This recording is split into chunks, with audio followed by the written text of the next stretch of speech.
A curiosa lógica do se está caro, não compre. E o que a história nos ensina?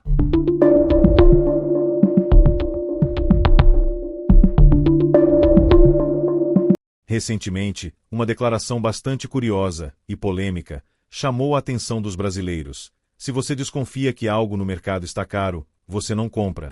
Aparentemente, uma afirmação simples e direta, mas que esconde uma visão ingênua, ou talvez conveniente, sobre como a economia realmente funciona. Afinal, se fosse tão fácil assim, bastaria o consumidor boicotar produtos caros para que os preços magicamente caíssem. Mas a realidade não funciona desse jeito, e a história já nos mostrou isso inúmeras vezes. Vamos fazer um experimento mental. Imagine que o preço do arroz, do feijão e da gasolina subiram muito além do normal. A solução seria simplesmente não comprar? Deixar de abastecer o carro e esperar um preço melhor? Pular as refeições e torcer para que a fome desapareça? Se fosse assim tão simples, crises econômicas nunca teriam existido. Afinal, bastaria que toda a população deixasse de consumir para que os preços voltassem ao normal. Mas a verdade é que o preço de um produto não depende apenas da vontade do consumidor. Há fatores muito mais profundos envolvidos, e, historicamente, grandes crises econômicas e revoltas populares aconteceram justamente quando bens essenciais ficaram inacessíveis. O caso do pão e a Revolução Francesa. Vamos voltar um pouco no tempo, para a França do século XVIII.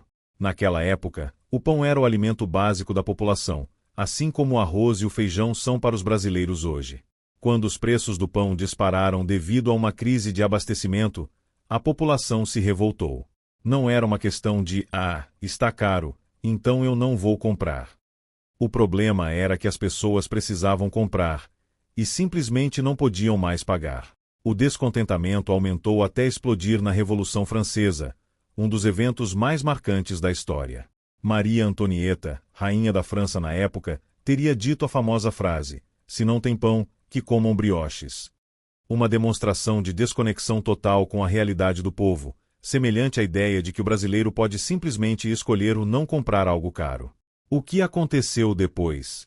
A revolta popular cresceu, a monarquia caiu e Maria Antonieta foi guilhotinada. O que aprendemos com isso?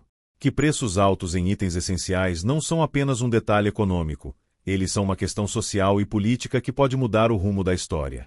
E no Brasil, o fantasma da inflação e os anos de crise. Se olharmos para a história recente do Brasil, veremos que o preço das coisas nunca foi apenas uma questão de escolha do consumidor. Nos anos 1980 e início dos 1990, o país enfrentou uma inflação absurda. O dinheiro perdia valor tão rapidamente que as pessoas precisavam correr para os mercados assim que recebiam o salário, pois no dia seguinte os preços já estariam mais altos. Se a solução fosse o não comprar, o que aconteceria? O povo passaria fome enquanto os preços continuavam subindo. Isso não é uma escolha realista. O Plano Real, lançado em 1994, trouxe estabilidade e controle de preços, mas isso não significa que nunca mais enfrentamos aumentos abusivos. Pelo contrário, a oscilação dos preços, especialmente em produtos básicos como alimentos e combustíveis, continua sendo uma preocupação até hoje. E não é difícil entender o motivo. Em um país onde os salários não acompanham a inflação e onde muitas famílias vivem com o orçamento apertado, cada aumento de preço significa abrir mão de algo essencial. A ilusão do livre mercado.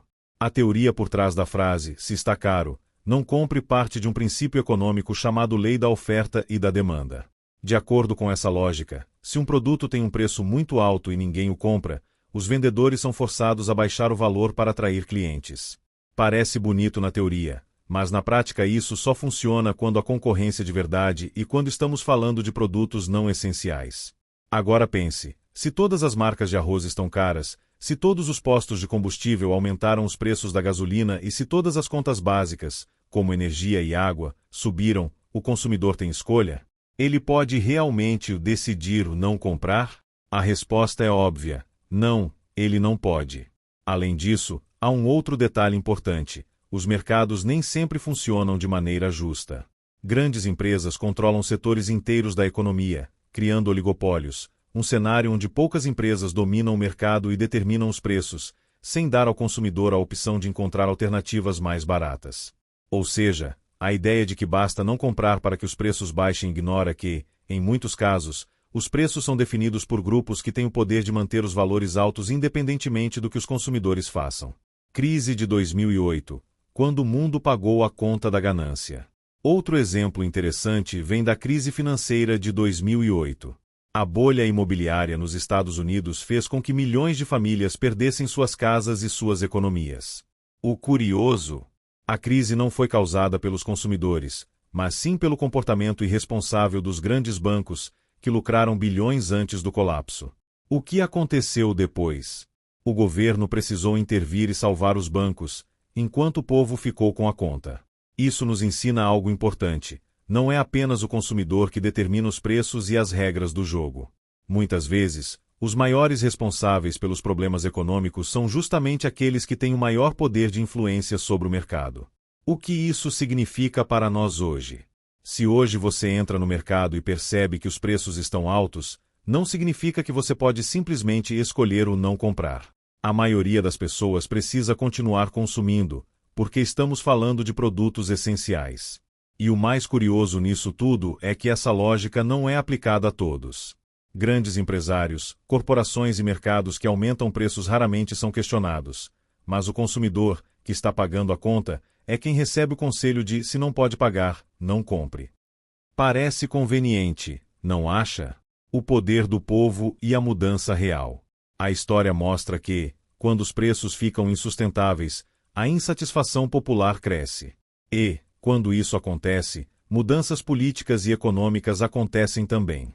Greves, protestos e boicotes já mostraram ser ferramentas poderosas para forçar mudanças reais, mas eles só funcionam quando há organização e um objetivo claro. Então, se os preços estão subindo e a justificativa que você recebe ao não compre, talvez seja a hora de questionar se essa é realmente a solução, ou apenas uma forma de tirar a responsabilidade de quem realmente controla o mercado. Porque, no fim das contas, a escolha do consumidor nem sempre é tão livre quanto tentam fazer parecer.